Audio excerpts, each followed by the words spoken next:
We're going to kick off with just kind of an overview of the agenda. We have 3 speakers that have agreed to join us today, and we're so excited to have them with us. We will be recording today's webinar. We're going to have Q&A at the end of the webinar. We'll kick off with a couple of questions that we have, but along the way, we would invite you to drop in any questions that you have for the panelists into the chat box.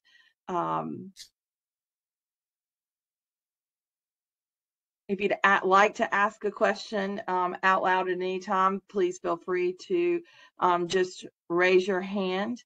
My coworker Nicole will be kind of helping me man the questions that are coming in. And in the meantime, if you can just keep your microphones muted when you're not asking a question, we'd appreciate that. So our panelists today, I'm going to quickly overview them and then give a brief introduction ahead of each one. But we have Justin Hembree with the Mid-Carolina Council of Governments, Chris Miller with the Institute for Building Technology and Safety, and Whitney Jenkins with the North Carolina Coastal Reserve System. Justin's going to lead out with a short presentation. And Justin is a native of Mitchell County. He has 20 years of professional public service experience in municipal, county, and regional local government management. He has a Bachelor's of Science and a Master's of Public Administration from Appalachian State. And he served as a Cavalry Scout in the United States Army. He's currently the Executive Director of the Mid-Carolina Regional Council of Governments and is a multi-county.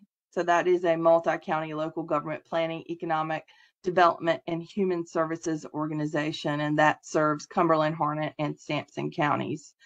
And Justin, I have to say that one interesting fact I saw in your bio that I wanted to mention is that you compete on the professional barbecue circuit and was on a team that placed second in the whole hog category. And being from Eastern North Carolina, I just loved that tidbit and thought that was super, super interesting and wanted to mention that. So with that, I'm going to turn it over to you.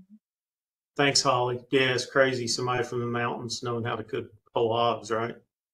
But I appreciate what you said earlier. I mean, I think any of these conversations are probably timely at any time we get together to have conversations that could impact recovery and resiliency of our communities. But I think, particularly today, and, like you said, you read where I'm from, particularly personally, a lot of worry. But yeah, so in terms of grant writing and grant administration, and, there's probably a lot of folks out there that know this and probably a lot of folks that don't. And quite frankly, there's probably a lot of folks that work in local government that may not be aware of resources that there are councils of governments. Some places call them councils of government, some places are regional councils, other places are planning commissions, but all those are used interchangeably and they all mean the same thing. So what I thought I would do is real quickly just give a brief overview of the COGS and then talk specifically about the assistance that we can provide specifically around grant writing and grant administration. So I'm going to share my screen here real quick and go to our website. Let's try this here. Can y'all see this?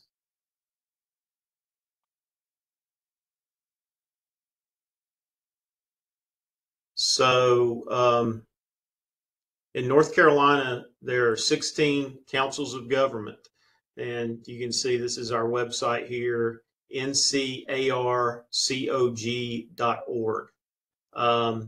And these are the 16 councils of government in North Carolina. As you can see, each county in the state is covered by a COG. And you go to this website, and this will tell you specifically, which COG, which area, and give you a link to their email address, so you've got contact information and all those kind of things. But traditionally,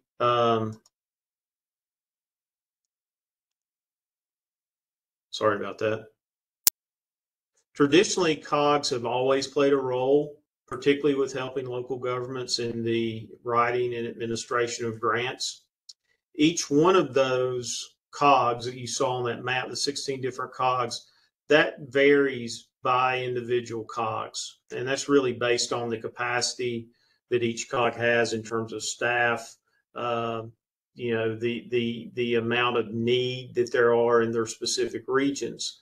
But so I say that as a broad overview, that to put some context around maybe some of the things that we've seen over the years that can be particularly helpful to units of government that are trying to navigate the world of grant writing, grant administration, and particularly in the areas of recovery and resiliency. So I'm going to draw on maybe my personal experience in the individual COGS that I've worked with to maybe share some best practices that I've seen or what we talk to our local governments about down here. So as Holly mentioned, with Mid-Carolina, our offices are in Fayetteville. We serve Cumberland, Harnett, and Sampson counties.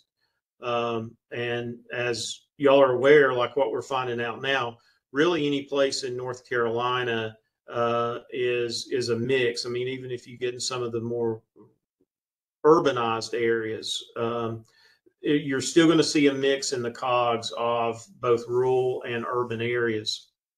And what we've seen is the biggest challenge, particularly for smaller communities, is that they don't have the capability to actually administer funds if they get those funds. So what I'm trying to say is that a lot of folks think, and it's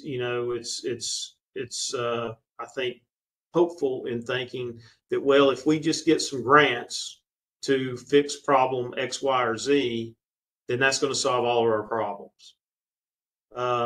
I think what the issue with that is, and what we always recommend to our local governments, are make sure you're ready to bring this on board before you actually write the grant.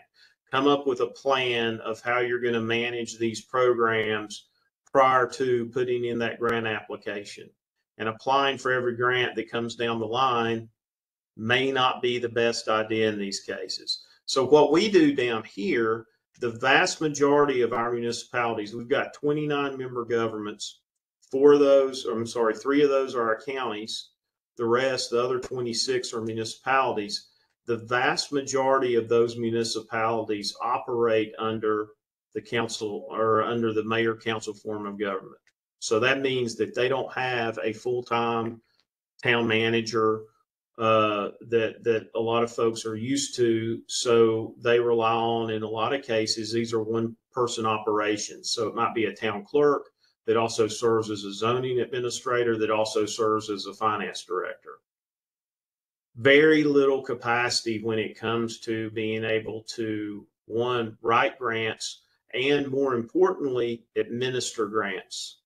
So what we've tried to do is set up a network across our region that our staff, Mid-Carolina staff, and through our local government services department, essentially provides those services, both pre-grant, helping with grant writing, but also on the administrative side. So we help folks go through the process of administering grants, filing expenditure reports, ensuring that deadlines are met, that the funding agencies set.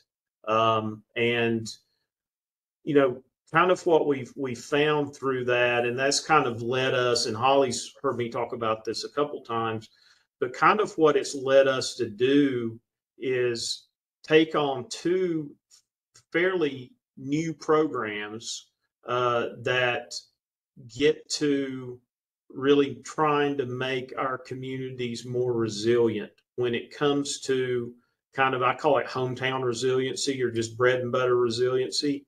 So, a lot of times, particularly for small communities like that, they can get overwhelmed by the word resiliency, and may think that, well, that means we put, we look at a smart grid, and we've got, all these innovative practices in place to manage stormwater, or, you know, some really technical, complicated topics that folks can have a hard time. I mean, I do have a hard time wrapping your head around really what's the definition of this. So how we've approached that is what we think resiliency is the ability of these small communities to manage their day-to-day operations through having the proper policies and procedures in place already, whether that be finance, administration, HR, any of those areas, that they know, one, when they're writing the grant, they're able to show to the funding agencies, hey, we've really got a good system in place to ensure that we are good stewards of the money that we're asking y'all to give us to implement these projects.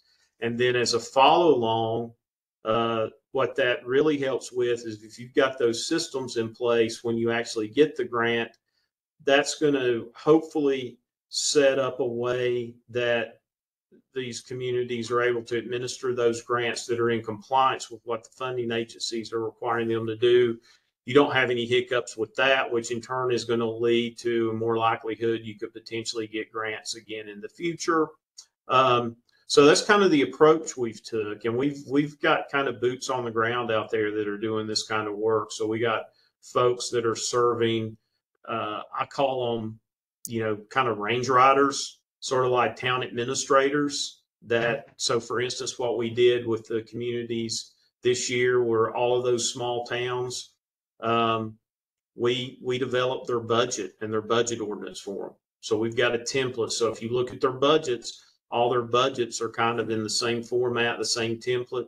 Their budget ordinance was drafted to make sure that it included all the provisions that are required under the Local Government Budget and Fiscal Control Act. And, you know, what we found is we've set these things up. Those can be used in the future and passed along, building in that quote unquote resiliency, that we know that we've got a good model in place. And as we pass this along to the local governments to manage on their own, they're going to have the good models in place.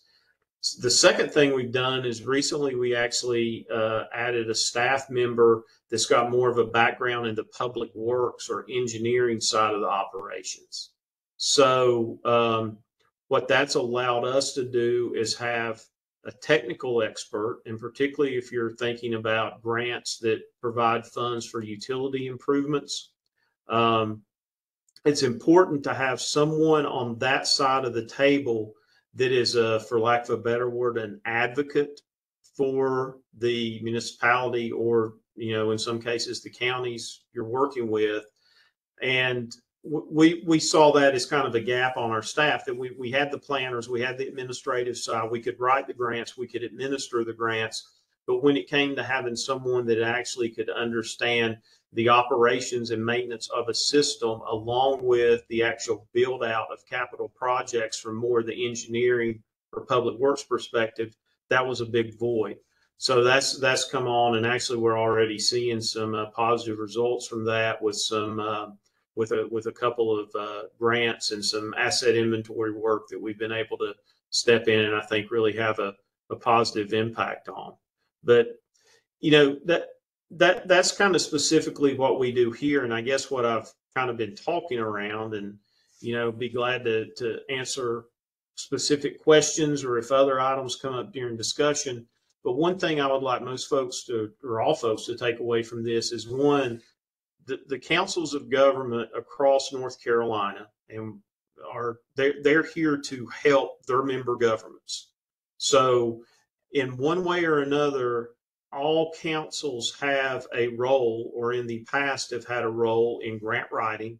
So they've got experts that can help you develop a project and translate that into a grant application, in a lot of cases, very successful grant application.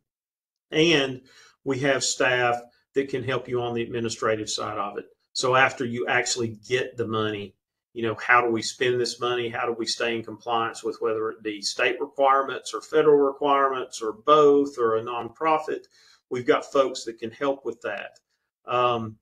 So keep that in mind, that, you know, you're not on your own. We're here to help. And I say we collectively as the 16 cogs across the state.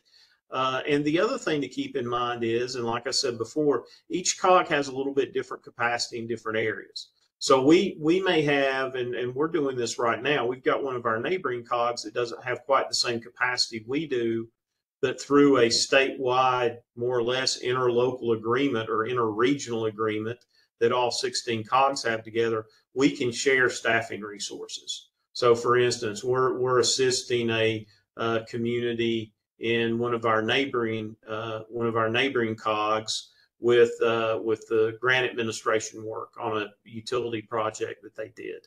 So, collectively across the state, the 16 cogs are here to help. And, a lot of times we may not have all the answers, but I think one thing that we are really good at, and particularly our line staff that's out there day to day and the local governments are good at, if they don't know the answer to the question, they know somebody who has the answers to the question. And we want folks to see us as a resource from, even figuring out what the idea of a project is all the way to doing the final administrative report required to close out a grant. That's what we're here to do, to help y'all do.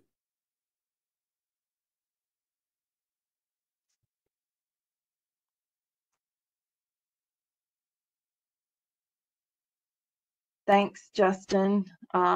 Appreciate that insight. We have a few minutes, and we'll move on to the next speaker. But the thing that I really took away, well, a lot of different scales. We've been working with the councils of government to work with the community disaster resilience zone communities, that new designation by FEMA. And something you just said stuck with me, which is to just ask. So if you're unsure if your council of government offers that service, it's better to err on the side of just asking and finding out. And even if they don't, they can work again with another council of government to potentially make that service available to the community. So that's a really good, I think, takeaway for participants and communities. But thank you for your perspective and sharing. And we're going to hold questions till the end. So next up, we'll have Chris Miller with IBTS. And Mr. Miller offers more than 30 years of professional local government experience, including managing cross-functional teams that emphasize operations and client services. He has relevant experience from his work as a consultant to the U.S. Treasury Department over multiple grant cycles. Chris's work for the Treasury was focused on the department's community building initiatives, including the New Markets Tax Credit Program, the Community Development Financial Institutions Fund, and the Native American Initiatives Program. So his diverse experience also includes successfully managing community development block grant programs on behalf of local governments in Florida and Georgia. So with that, Chris, I'm going to turn it over to you, and we really appreciate you being with us today to share your perspective. Sure. Well, thank you for the invitation. And before I get started, let me talk a little bit more about IBTS instead of just about myself and my own background. So IBTS is the Institute for Building Technology and Safety. We are a national nonprofit. We're located in Northern Virginia, so our headquarters are, but we have offices throughout the United States, including North Carolina. So we have an office where we are embedded with the Central Carolina Regional Council. So as Justin was kind of talking about the values of regional councils, I can attest to that personally. Our staff that supports the mission that the Central Carolina Regional Council has, they have, as Justin described, their regional councils are each set up a little bit differently as far as what their focuses are and what they kind of push service-wise out to their members. And so for the Central Carolina Regional Council, we are providing code enforcement services to their member counties and cities and towns. We also do support some of their grant programs and grant writing assistance programs. So, from that perspective, I can definitely echo all the positive comments that Justin shared about, maybe one of the first things to do is to link in with your regional council and find out the services that are provided locally and oftentimes, if not free of charge, at a very reduced rate through membership fees and other ways that that you're connected in with the regional council. From an IBTS perspective, as a nonprofit, we look at ourselves as America's nonprofit because we do nonprofit work across the United States and even into Puerto Rico. And what we try to do is we engineer solutions to help communities thrive. And that can not only be thriving during good times, but also thriving during times like we've just had in North Carolina after disasters. Fortunately, I checked in with both friends and family that are in the Silva and the Asheboro area, and everybody's fine. But it's a reminder of once the stormwaters recede, that that's when the recovery work begins. And there's kind of, in my mind, there's two phases of recovery. One is the work that you do in advance of the storm before your community is hit with something as horrific as Hurricane Helene, and we've seen Asheville and kind of what it looks like currently, and thinking about the devastation. There are lots of pieces that can be done beforehand, and some of the things that IBCHS has done, not only in disaster response, but kind of in the pre-planning stages before disaster, just so a community is ready to tackle the issues that come about after the storm. And things that communities forget about oftentimes is that not only will you be recovering from the storm, but you'll also be providing the same services that you had to provide prior to the storm event.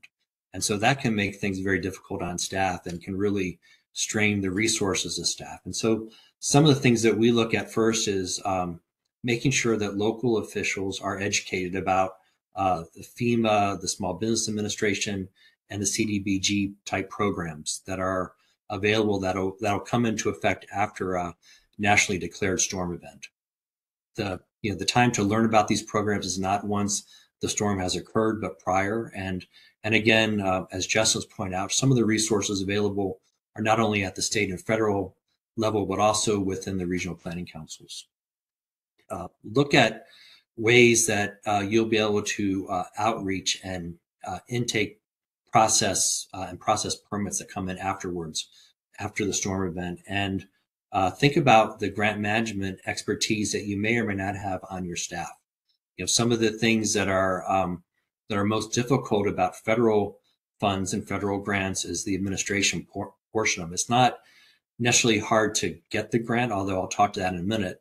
One of the challenging aspects of it is once you receive those grant funds, is staying in federal compliance and doing the things that are required to make sure that grant funds, of course, they're spent properly, but that you track how they're spent and that you can provide all the documentation needed to either federal or state government to show that those grant funds were provided properly.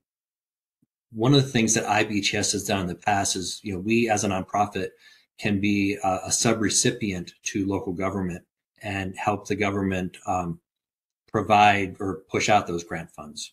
And some of the things that we do as part of our subrecipient agreements is that, of course, we adhere to all federal and state requirements. We go through the bureaucratic rules and make sure that things like Bacon-Davis and other federal requirements are administered properly, and we verify compliance throughout the process. And this can include things like finding subcontractors to do the Build Back Better programs, looking at disaster assessments and disaster relief. There are a lot of components that go into the compliance and reporting section. And we look at all of those pieces as requirements. I know there are some questions that will come up afterwards about grants that we've administered or funds that we've identified, and we can talk about that when those questions come up. But some of the things that I think would be good tips for people to follow, and I've written a couple of them down. Number one is to make sure that you have enough staff in place to ensure compliance. That's a place that a lot of communities fall short. As Justin has mentioned, there are a lot of towns and villages within North Carolina that really are a strong mayor form of government with a council. Not very much on the administrative side. It's just the size of the community doesn't allow it to have a fully fledged staff to handle all these requirements. So one of the things to make sure that you do on the upfront portion of these grant opportunities is to make sure that you have enough staff available to actually administer the grant on behalf of the local government. There are a lot of training opportunities that are provided throughout the year from FEMA, from HUD, from the state. Make sure that your staff is taking advantage of all these available opportunities, because the best thing you can do to prepare for a storm event or a grant is to work beforehand, before you either receive the grant funds or before you have the storm event that visits your community, because then you'll be prepared, you'll have an action plan in place, and you won't be caught unaware of some of these requirements. Finally, just make sure that you document everything. And even as a nonprofit who does this on a kind of on a daily basis, we've actually made the mistake ourselves where we have a community in Louisiana that we provide all the staff for. It's called Central Louisiana. It's outside of Baton Rouge, and we had a catastrophic flood.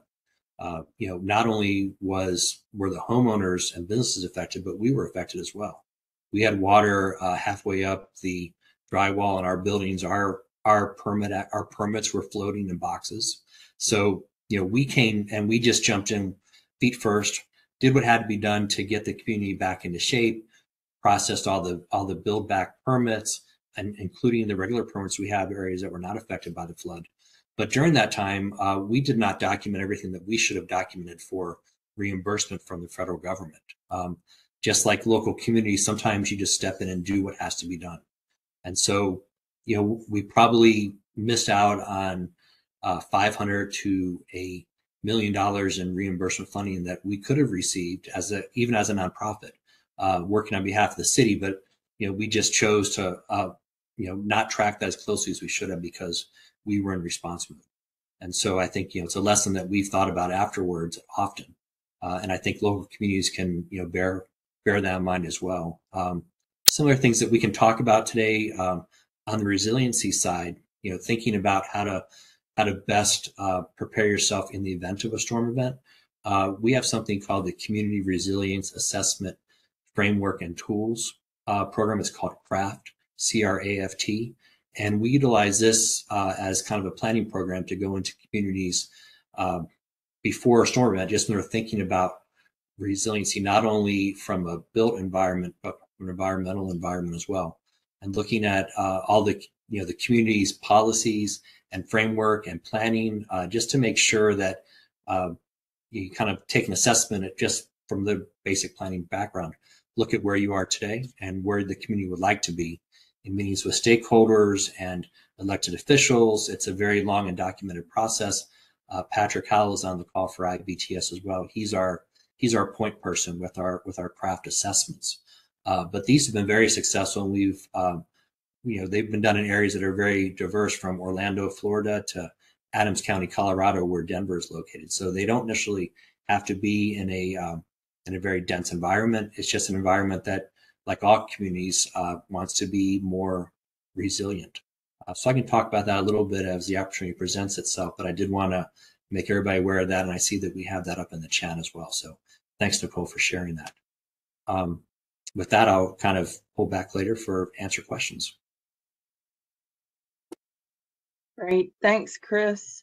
Lots of good information. One of the key pieces I heard in there was to identify your funding sources early, ahead of the event, to really understand the requirements, and letting that be the basis of project development and plan development. Let that be a lens. And so with that, I was going to mention and see if Nicole could drop the link in the chat, but North Carolina this past year, our team, and I believe Andrea Webster is on the call, was the lead in helping to stand up the North Carolina Resilience Exchange. And there's a host of resources, from the grant writing piece also to the funding sources available on the exchange. And so we would, I encourage you to use that as a jumping off point to maybe start early and think about those funding sources that could be right for your community. The other piece that I'll mention, and I'll put a slide up at the end so that you can register, is our new newsletter. And Nicole Goddard is in charge of that. Spotlight on Resilience also will come right to your inbox. with latest kind of updates and grant reminders, what's coming out soon. So just 2 resources to help you do what Chris is talking about, which is to start early. But Chris, thanks for that perspective. Next up, we're going to have Whitney Jenkins with the North Carolina Coastal Reserve. Whitney has certainly been a great partner for NCORR and helping us stand up the and be a part of the planning team for the funding forum last year, and we appreciate her and her expertise in grant writing. And so Whitney has been with the Coastal training program since 2002. And the goals of that program have been to promote informed coastal decisions through science-based training for professionals and to promote collaborative science that meets management needs. So Whitney's program focuses on sustainable development, water quality protection, and coastal resilience. She has been involved in grant writing through proposal development, providing training on grant writing best practices, and reviewing proposal for funders. She's been doing this for over 20 years. She has a Master's of Environmental Management from Duke and a BS from the University of Florida. She's headquartered out of the Beaufort office for Division of Coastal Management and coordinates across the 20 coastal counties. And with that, Whitney, I'm going to hand it over to you. Thanks for being a great partner. Thank you, Holly. Great to be here today. And again, my heart goes out to everybody in Western North Carolina. My family lives, my parents live in Swannanoa, so I know the stress that many of you might be going through dealing with that catastrophic storm. So here today, I'm going to be talking about grant writing basics, and Holly gave you a summary of my credentials for that. Again, I'm with the Coastal Reserve, the National Estuarine Research Reserve. We're funded by NOAA, the National Oceanic Atmospheric Administration, but locally administered by the Division of Coastal Management. And we work in the 20 coastal counties. And our reserve program protects over 44,000 acres of coastal and estuarine properties for research and education. And obviously, I am an arm of our education group. So happy to be here today. So I'm just curious on who's out there today and wondering what your experience is with grant writing. So put your answer in the chat box. If you're a novice, give me an A. If you're a beginner, you've attempted to write some grant proposals but haven't been funded, give me a B. If you're intermediate, you've written a proposal or 2 but may or may not have been funded, a C. And then if you're an expert, you've been part of many proposals, put a D in the chat box. Saw a D come in, so that's good. Another D, C, yep. All right, so we've got some experienced folks out here. I did this presentation for some interns this summer, and I got a bunch of A's, but I'm glad to see we've got a mix here as well as some experienced people out there today. So getting some A's out there. All right, thanks. You can keep putting your letters in the chat box for me.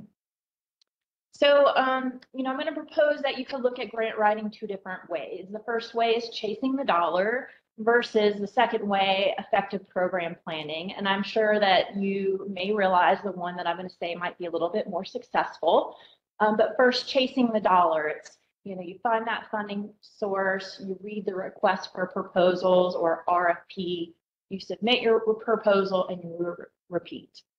But I would argue that perhaps a better way is looking at proposal writing and grant writing a little more strategically. So looking at your organizational plan and capacity, what capacity your organization has, identifying a problem that you'd like to fix with grant writing or with grant funds, designing that project, research your funding sources, analyzing the RFP, creating your proposal, and then repeat.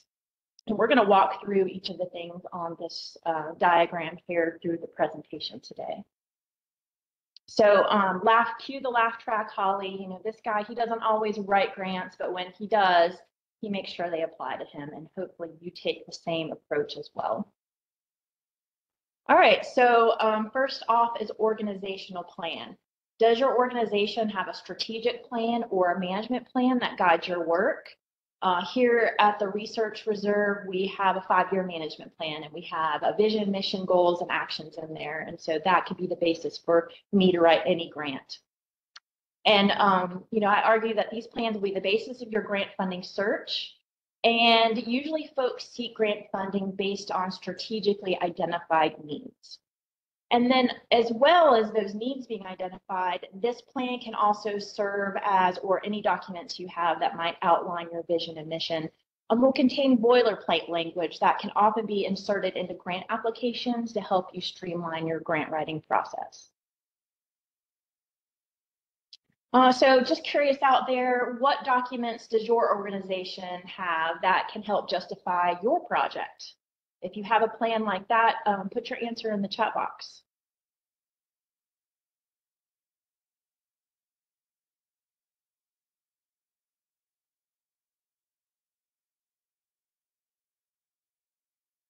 I'm not seeing any come through, but I'm sure y'all have plans.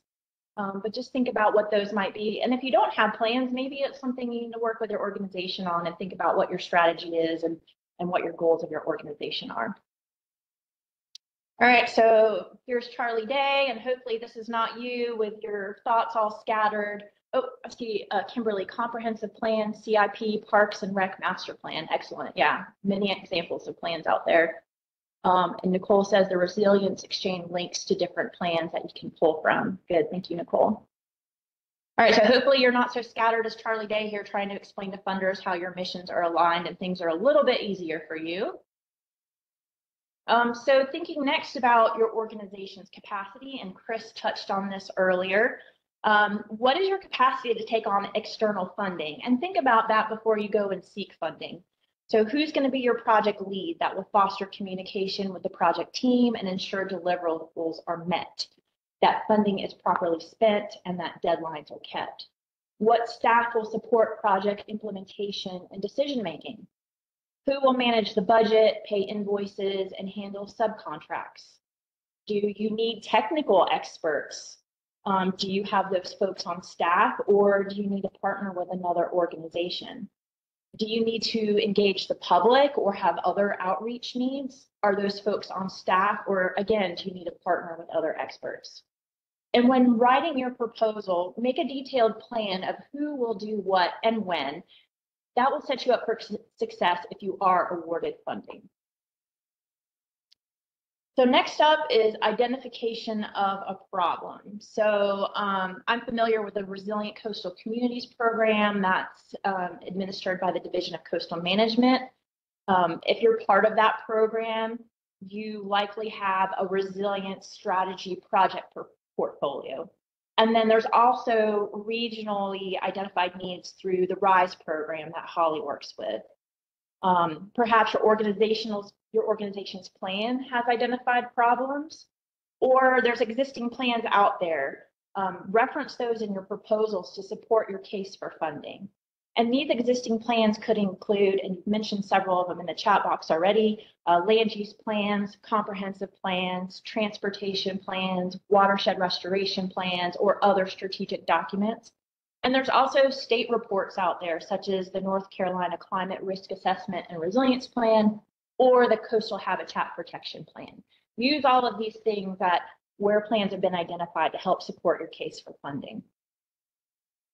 So just curious for the folks out there, what problems are you trying to solve through grant writing? You can put your answer in the chat box.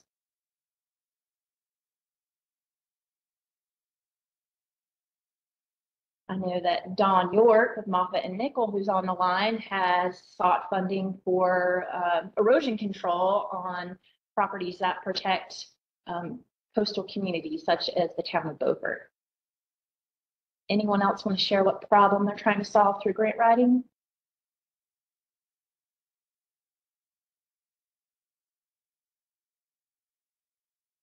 Housing insecurity. Yeah, that's a big issue these days. Great, well, thanks for sharing that. We will move on. So I would argue that when you are working on a grant proposal and thus designing your project, that you will spend 80% of your time preparing, such as research, planning, and coordination, and 20% of your time writing. So give yourself time. research, this 80% of preparation may include researching your budget, planning your timeline and deliverables, coordinating with staff and partners.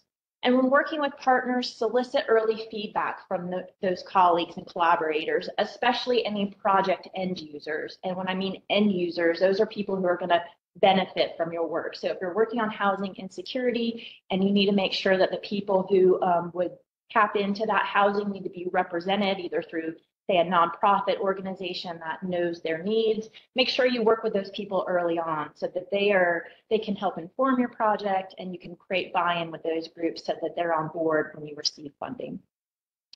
And this preparation will set you up for success by creating a clear path forward.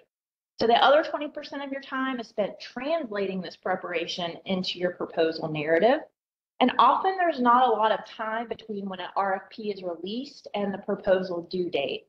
But many of these grants you might be looking at are on a cycle. That is, they come out every year around the same time. So you can plan ahead and create a calendar of tasks to prepare for when that RFP is released.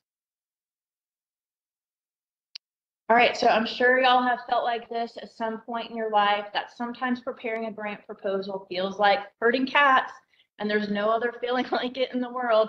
I would say that 80% of my time is considered herding cats. So we'll check in on this in a minute, but I'm sure you've been there before.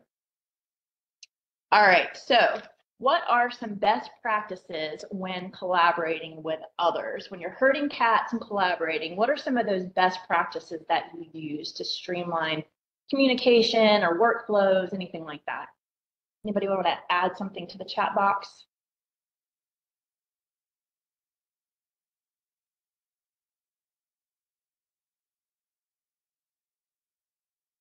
All right, well, I'm not seeing any, so I'm going to go ahead and give you some of my best practices here.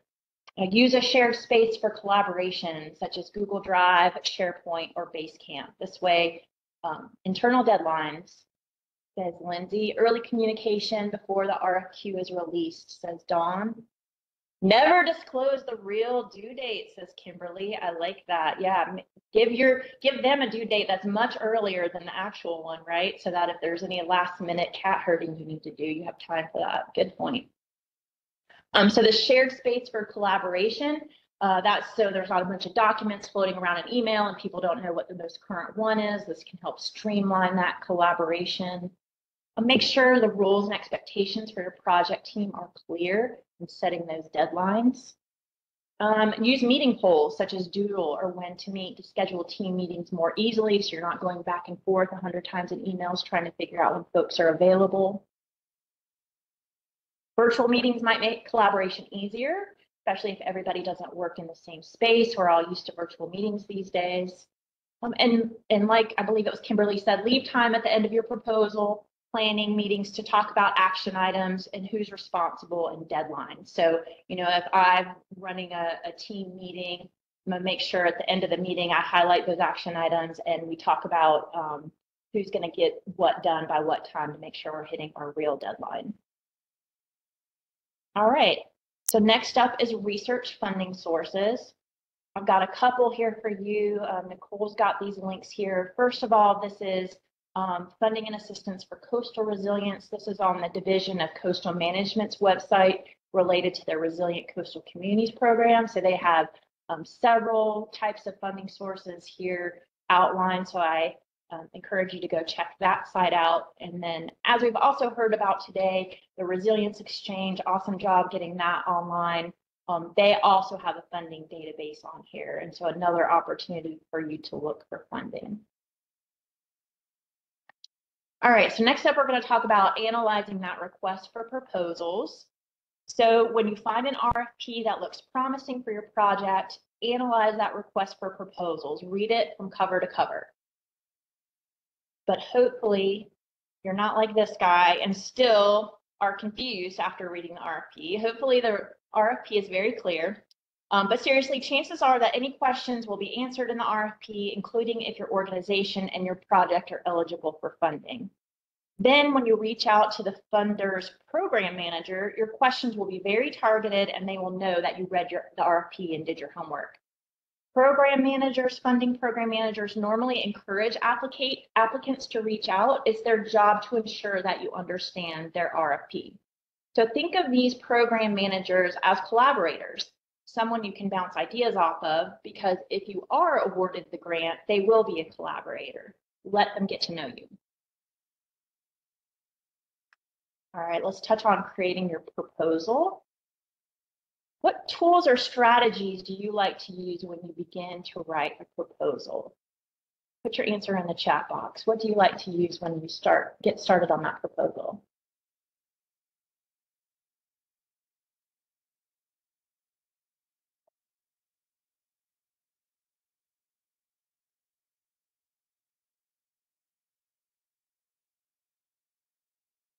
Holly, an outline? Actually, yeah, totally.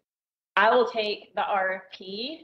You know, they'll give you the sections they want you to touch on in your proposal. Take that out, you know, take those headers and make that your outline so you know exactly what elements you have to complete in that proposal. Any other tools or strategies y'all use? All right, I'm going to scroll through my list here. Oh, let's see. Dawn says, create a project description and purpose, and then need to ensure, oh, I lost the rest of that. I think it was kind of, I didn't see the whole thing, Dawn, but I think it was something like a, sort of like a vision for the project to help you. And that it meets the RFQ requirements. That was the last chunk. Yeah. Thank you. Yep, exactly. All right, so here's some other tools and strategies. So recycle relevant content that you've written in the past. Remember that boilerplate language you might have from your organizational plan or from some other plan, reuse that. Or I'm sure you have past proposals. I'll pause there. Nicole says, look at the scoring criteria to make sure you're hitting on all of those elements. Excellent. And it would be interesting to see if the scoring criteria matches like the required elements of the RFP. I would hope that it would, that it's a well-written RFP and those things connect. But if they don't, that might be a good question for the funder. Like, I see you're giving points for this, but it's not really highlighted in the RFP. So a good thing to look at as well. All right, so going back to this relevant content, I'm sure you've also written some past proposals that you could pull text from. So, you know, use every tool at your disposal for things you've written in the past. Have a brainstorming session with staff to get ideas about your project. Create a narrative of the vision of the project to use when communicating with partners or creating buy-in with end users. So I'm sure you might write, you know, 15 emails to different people about this project and how you would like them to get involved. Well, work on that vision in the beginning so that sort of the who, what, where, why, when is all in that email and ready for your collaborator, and they don't have to ask a bunch of follow-up questions, and you've already got sort of this idea that you can push forward with your collaborators. Break the application down by sections found in the RFP, use as an outline to begin the proposal writing process. We mentioned that already, and connect that to the scoring criteria. I'll add that to my presentation for next time. Create a task timeline to ensure everything gets accomplished by the RFP deadline, including people responsible for each task. And create a list of questions as you work through the proposal so that you can consolidate your communications with the funder and partners, because you don't want to keep going back to the program manager of the funding source, you know, with 10 different emails. You want to make sure your communication with them is concise and streamlined. All right, so letters of support. These can come from partners, collaborators, or end users who are supporting the implementation of your project. So think about, does it make sense to include a letter of support?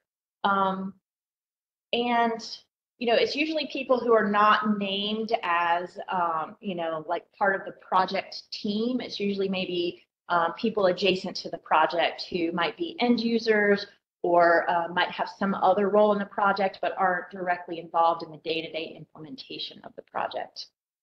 And you might want to provide these folks a letter template for them to customize on their own letterhead, but allow space for them to sort of customize the language, especially if you have multiple letters, because you don't want all of your letters of support to say exactly the same thing.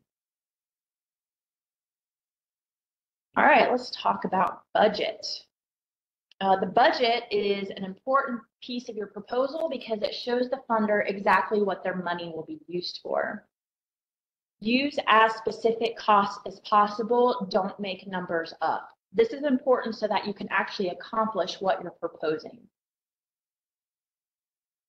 Read the RFP to find out about project match. Many funders require a certain percentage of matching funds or in-kind match. Are there restrictions on what types of funds can be used as match? For example, you can't use federal money to match a federal grant. Is in-kind match allowed? That is a non-cash contribution of value such as personnel time or services. So if you're a local government doing a construction project, in-kind match could be your public works staff time and use of equipment owned by the town to complete the project. Again, use specific costs as possible, even with those in-kind numbers. Review the RFP carefully to make sure your budget items are eligible to fund through this funding source. You know, are you trying to buy equipment? Maybe equipment purchases aren't allowed. Are you wanting to do a big stakeholder meeting at the end and have a meal provided to encourage participation? Maybe you're not allowed to buy food with this grant funding. So make sure those expenses are eligible. A lot of times, in addition to a spreadsheet where you'll have numbers, you're also going to have a budget narrative. And this is where you're going to explain how you arrived at your budget and expense categories, expand on the description of your budget line items, and share any additional funding sources that are planned for the project. And check and double check that numbers in your budget spreadsheet match the numbers in your project narrative. You know, you might want to use the spreadsheet as your working document and just put placeholders, you know, and highlight them in yellow or something in your narrative to make sure those numbers match, because you don't want discrepancies, because you don't want those funders to think that you aren't organized and tracking on all of these things. And then many times an RFP will provide you with a budget spreadsheet template for your proposal. And just be sure to use any of those tools that are provided in the RFP. And I've got a resource down here. This was specific to nonprofits, but I think it's still relevant here. And Nicole's got this link to put in the chat box for you. All right, now we'll talk about assembling and polishing your proposal. So follow the RFP directions, especially about page limits and formatting. For example, they want 12-point Times New Roman font with 1-inch margin. These little details matter. Sometimes funders will include a checklist for required elements, and again, use every tool available. Funders want you to be successful. Their job is to give out money, but they have many good projects to choose from. So again, use every tool out there. So once assembled, see if someone will read your entire proposal cover to cover. Ideally, someone who is not involved in drafting the proposal. They will be in a similar position as your proposal reviewers. And then be mindful about those internal review deadlines for approving the proposal or the budget.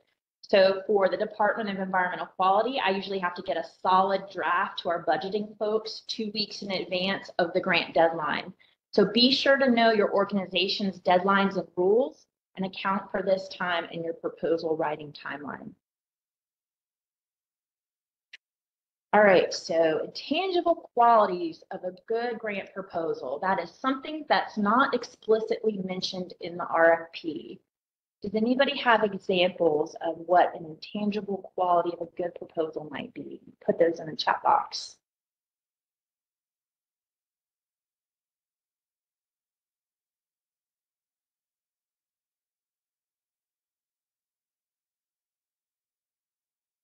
All right, I'm sure as I go to the next slide, somebody's going to put something in the chat, so I'm going to do that now.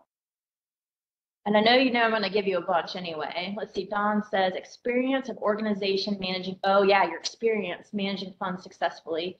And I missed what the last one was. Could you read that to me, Holly? Yes, writing that is easy to understand. Absolutely. 2 fabulous examples that are in my list. So here we go. So I would say that not everyone is expected to have all of these qualities, but hopefully you'll find many of these qualities within your project team, and y'all can work together to fulfill some of its intangible qualities. So a clear vision that connects the organization's goals to the funder's priorities, providing clear links to strategic documents that support the need for the project. Know the funder, right? Like research their website, know what they funded in the past, connect with them on your questions, make sure they're aware of your project. Stay organized and delegate strategically. Know the field and explain how team members are qualified to lead the project.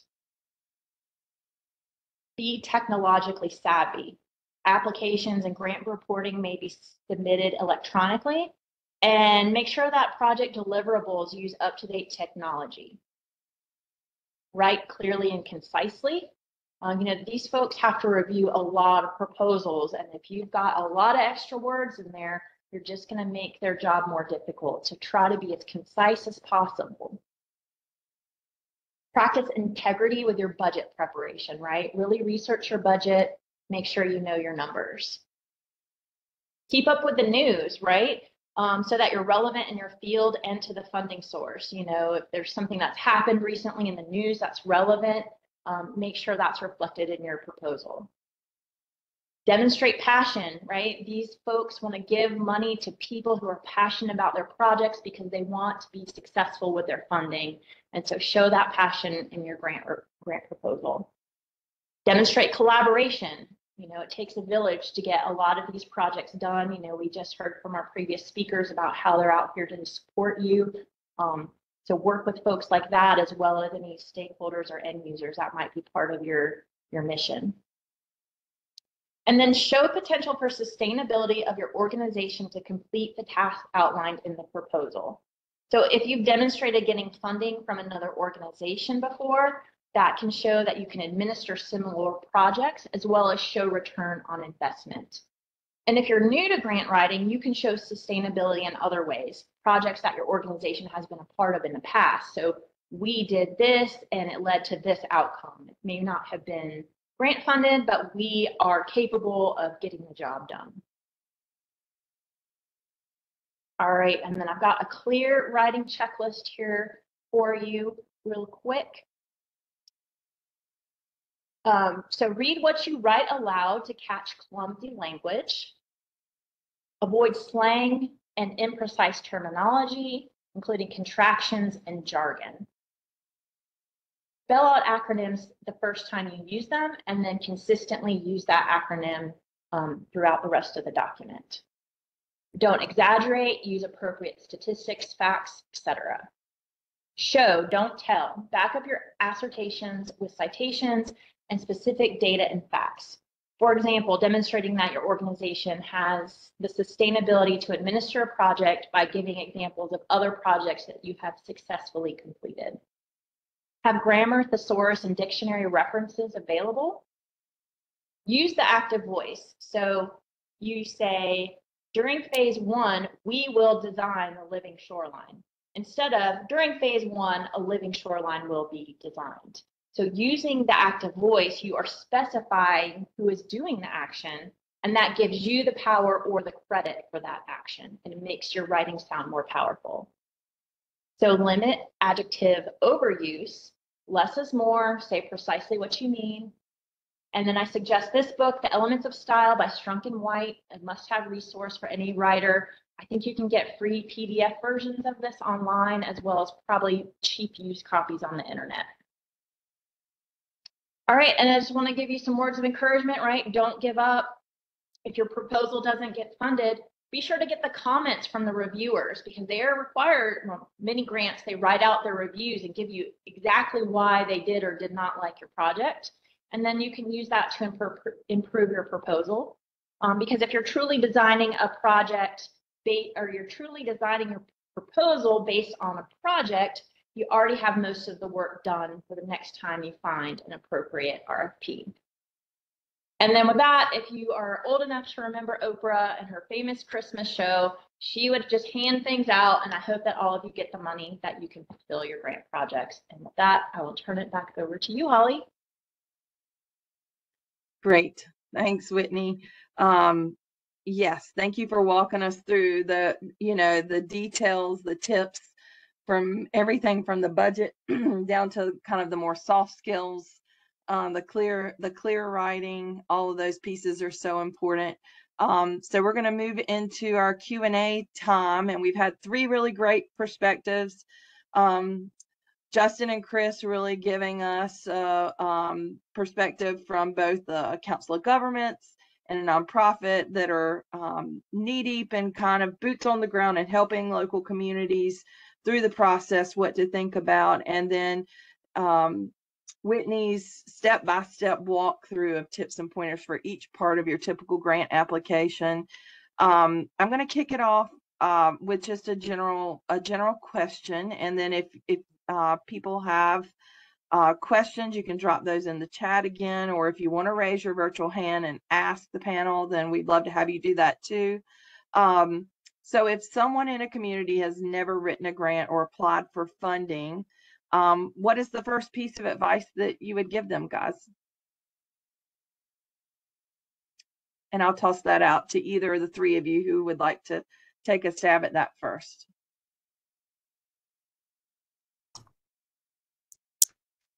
Hey, Holly, it's Justin. I would say it gets back to one of the things Whitney mentioned a minute ago. Make sure that it's thought through, that you're just not applying for money to get money, but it's actually going to meet some sort of community need, and know how that links in strategically with what the long range vision is. And, and again, we do this with tiny towns. I mean, there's no reason a town with a population of 100 or 200 people still can't strategically know what they want to do and what's their priorities. But, don't fall into the trap of just applying for grants because there's grants available. Great piece of advice.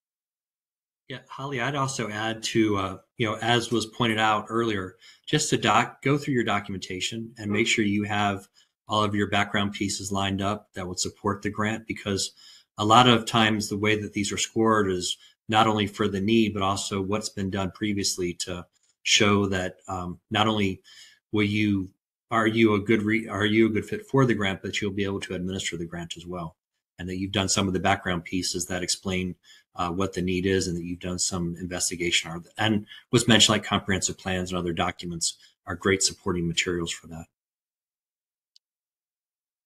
Yeah, I would just echo that both of what the guys said, and also it's not rocket science. If you plan a project and you know the ins and outs of what it's going to take to pull that project off, the grant writing should be the easy part. It's a way to organize your thoughts, and if you can write a report or anything like that, grant writing is not rocket science. I just dropped something in the chat and I wanted to speak to it. Don York brought up another resource, that the Resilient Coastal Communities program earlier in the chat is a great way if your community doesn't have kind of a plan that speaks to necessarily like your vulnerability or your risk, then that is available to communities in the 20 coastal counties.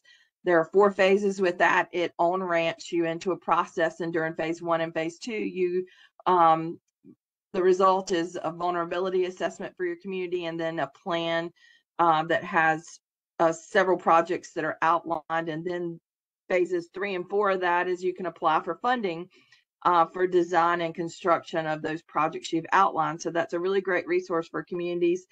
I also dropped in, if you are outside of the 20 coastal counties or just in general, the RISE process resulted in not only a portfolio of projects, but a regional vulnerability assessment. And so each of the Council of Government regions has a vulnerability assessment. There's lots of great information in there that speaks broadly and at a county level about the vulnerabilities of each of the counties. If you don't have a resource, it's still a great source of information that can speak to the needs that are in your community or how your community might be impacted by a specific hazard. So go ahead and use those things. Nicole, are there any other questions in the chat? I'm not seeing any, or does anybody have any that they? Sorry, Holly. Yes, we do have a question from Tim. It came actually earlier. So there's been quite a lot of discussion, but does anyone have any recommendations for classes, trainings, or certifications for grant writing?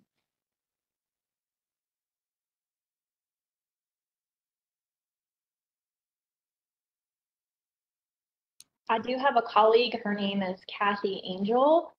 She's on the West Coast, but she does do a lot of trainings on science communication as well as grant writing. So I'll drop her link in the chat box. That's really, I don't think there are that many courses out there that I'm aware of. I don't know if our other panelists are. Yeah, there is a grant writing certification you can achieve, and I can try to find that and email that to Nicole or Holly after the call is done. But that is kind of a standard thing that many in the grant writing community have as a credential. Yeah, and I think a lot of those, and not that it wouldn't be helpful, I think a lot of the classes and trainings are tailored really specifically towards nonprofits. But you will see, some. I get emails all the time with, pushing out grant training through a specific thing. I think the main thing, though, is, if you're trying to identify someone in your organization that, you want to write a grant, a lot of it comes down to just having the ability to be a good technical writer. And then, finding those subject matter experts that are going to give you the information that's needed. I mean, it's why it's so important, like we were talking about earlier before, identifying that project team. If you've got the luxury of having a team to work on it. And I think the School of Government does do some things more on the administrative side of grants, that they do some training as well. Kind of building on this question, are you guys aware of other agencies or organizations that even offer assistance for grant writing? I mean, we know that Council of Government is an option, and there's a few others out there, but do you have thoughts on others that are assisting communities in this? Where can local governments look to for support beyond the folks that we have featured today on our call, which is a great start?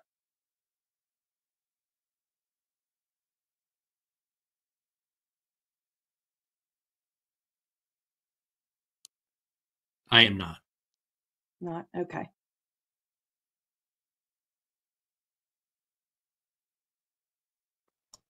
Yeah, I'm not aware of any either. I mean, there's obviously, there's some for-profit companies that provide grant writing administration services, and I've worked in some areas where the community foundations have been involved with helping with that. But in terms of the overarching scope of the primary mission, I'm not aware of any. Okay. I'm sure there's some out there. I just don't know.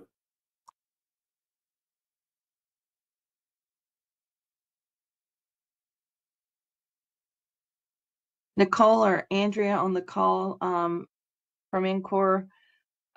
Yep, Nicole's dropping in a link right now, the Community Foundation. Do you guys have any other thoughts to add to this?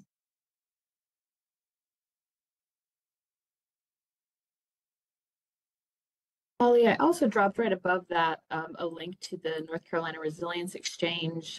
We have a page dedicated to grant assistance organizations, and our COGS and also IBTS are listed on that page among several others. Wonderful, thank you. And this is Andrea Webster. I also wanted to mention that I'll put a link, or maybe Nicole can share a link too, but we also have a Find Experts page on the Resilience Exchange. So if you're looking for assistance with grant writing, there are several folks in that database that have said they're willing to help people across the state with grant writing, whether that be direct grant writing or just advice or offering trainings or things like that. So I would certainly encourage you to take advantage of that.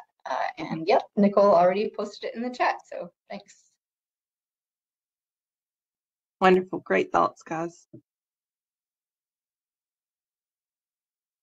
Any other questions from the participants themselves?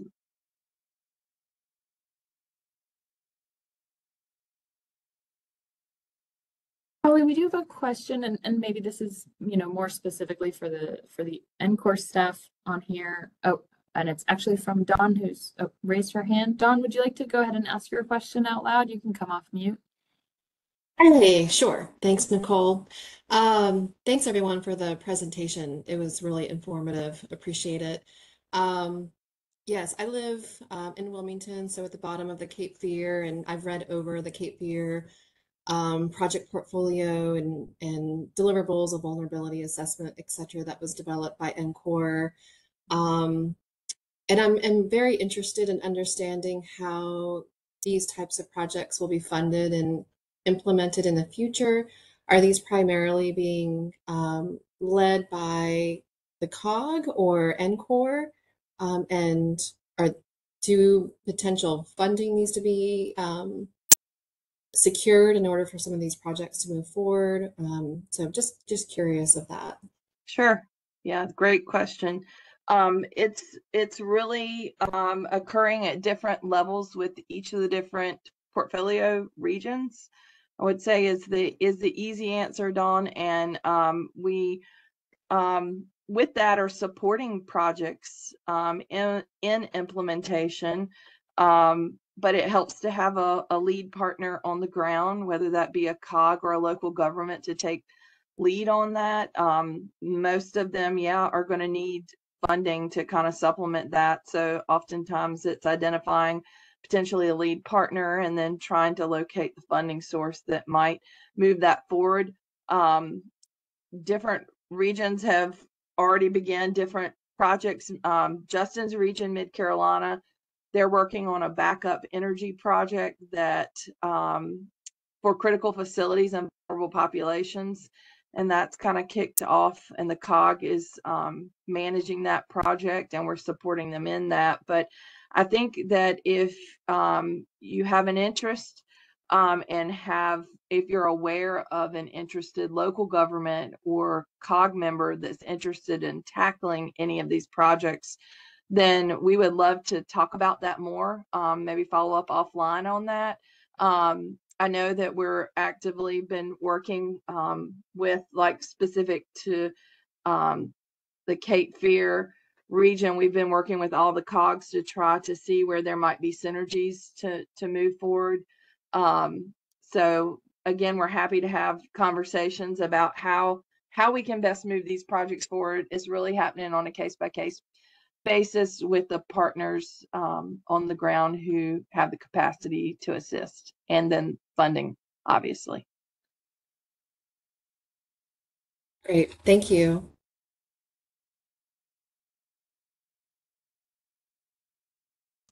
And Holly, I added a note in the chat. We have a survey that we're doing at IBTS relative to community resiliency. And so if people on the call would be interested just to take the brief survey for us, that's going to help us better identify kind of what the landscape is of communities that have either gone through resilience assessment, or maybe are just thinking about it and kind of where they are on the list from having never done one to maybe having already completed one. Great. And you put that in the chat. I see the survey link for that. Any other questions from participants? Feel free to come off mute and ask yourself if you'd like.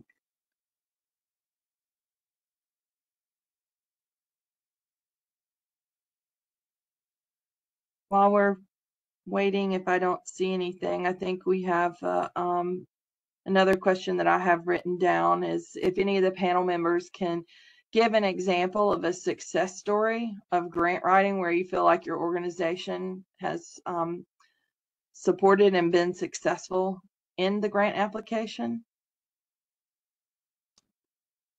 Yeah, I can share two examples. One would be prior to the ARPA funds being released, there was the COVID CARES dollars. And so we utilized COVID CARES for a community in Florida to do a utility assistance payment program. So not only did we write the grant that utilized the funds, but then we administered it as well on behalf of the city of Palm Coast. Relative to disaster response, we've done a couple of large-scale programs, but one that was really interesting was a FEMA disaster response program for Cleveland County, which is in Oklahoma. And Cleveland County was impacted by a series of floods over a course of 2 years. And so as a subrecipient, we were able to administer the grant on behalf of the county. They went through a procurement process, chose us, and then we were the subrecipient managing all the expenditures on behalf of Cleveland County, ensuring they were in compliance.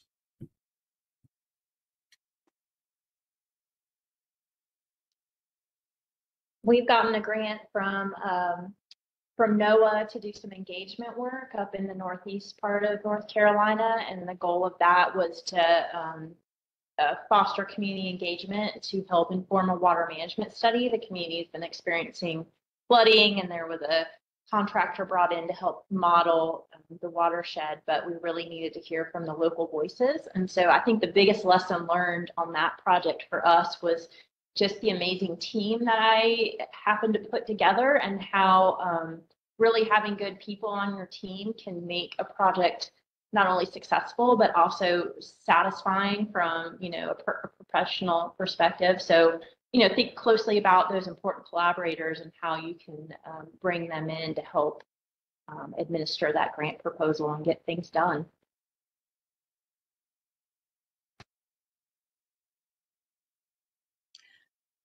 Whitney, I'm going to ask a follow-up to that. Can you highlight, because some of these partners may be relevant or optional in partnership for grant applications for local communities, do you want to highlight some of those partners, not only on that grant, but just in general, that you feel might be a partnership opportunity for local governments?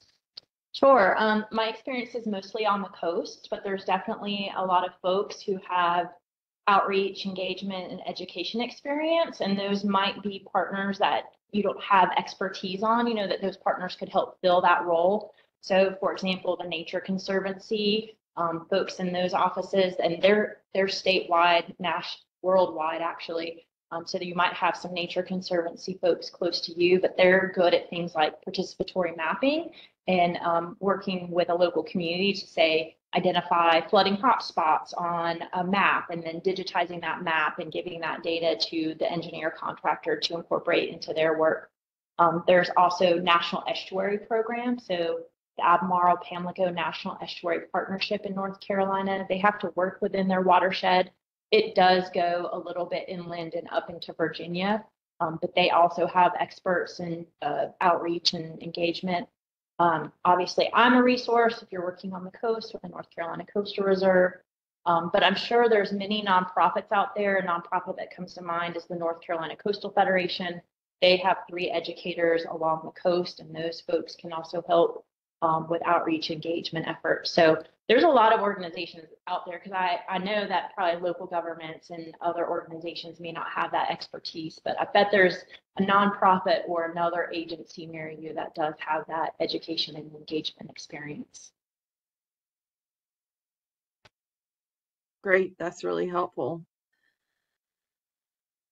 Justin, were there any, or Chris, that come to mind for you that are like go-to partners for you if you're applying together on a grant application? Yeah, I mean, a lot of the partners we work with are actually funding. They serve a dual role. They're project partners, but they're also funding partners in some cases. So, for instance, NCORR or, Sure. DEQ, different programs. Probably the main one that you'll hear most COGs talk about on the federal level being EDA, and yeah, those are probably the big ones. You said EDA? Mm-hmm. Okay. Economic Development Administration. Yeah. Okay. Yep. Just wanted to clarify. Wonderful. Yeah, and we mostly look oftentimes for local businesses or local engineering firms to partner with as well. Many of the grants that we look at for communities have an engineering component to them. They're getting projects that are shovel ready as part of the grant application. But because of that, we do try to work within the local network of whatever community we're working within. So we can find engineering firms or other outreach firms in some cases. Thanks, Chris. Any other questions or thoughts from participants? If not, we can give you back 9 minutes in your day.